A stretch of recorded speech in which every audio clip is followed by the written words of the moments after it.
मेरी सुबह गल हुई है तकरीबन शामी 3 बजे। ठीक है, मैं प्रोमिस किया कि मैं कोई गल नहीं करांगा।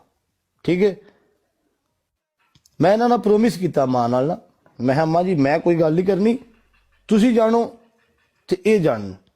उन्हें आख्या मेरी गल सुन मेरा पुत्र, तू मेरा पुत्र है, तेनों असीं पुत्र आख्या है।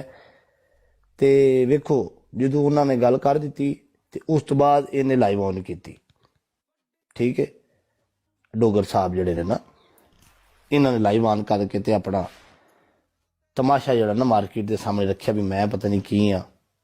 ठीक है, जे कुछ सानू कोई 10 रुपये तो लभ के ना अपना चेप भी ठीक करा ला मेरा पुत्र, समझ गया। ते लिहाजा इन्ना ना टप, उन्ना क टप जिन्ना तेरा पीछा है ना। मैं तुहानू पहले दिन आख्या है और तुहानू अज भी मैं आना पाया, मैं एक शरीफ आदमी हाँ। तू कहना ना तेरा हर बंदे ना रोला, मेरा किसी का रोला नहीं। वो तुहाडे रौले मैं अपने गल ले ने, मेरा दसो किदे नाल रोला है, दसो ना मेरा किदे नाल रोला है। तुहाडे रौले मैं गल ले ने अपने, मेरा बड़ा पुत्र किसी नाल रोला नहीं है, मेरी सारे बंदे इज्जत करते हैं। ठीक है, नंबर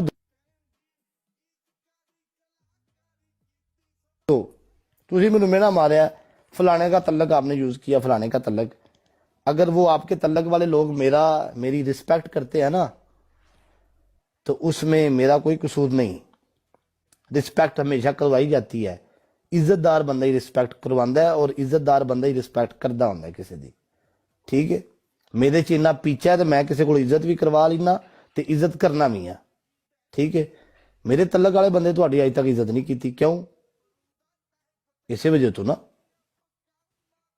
ये चीज़ां ने, ये गल बट नूं सूट कर दियां ने, बट मैनू करदा। मेरे यार दोस्त भी आ ने, मेरे यार दोस्त सवेरे उठ के लाइव ऑन करके उन्होंने माड़ा चंगा बोलन लग पैन, मैं मर गया? दसो ना, मैं मर गया?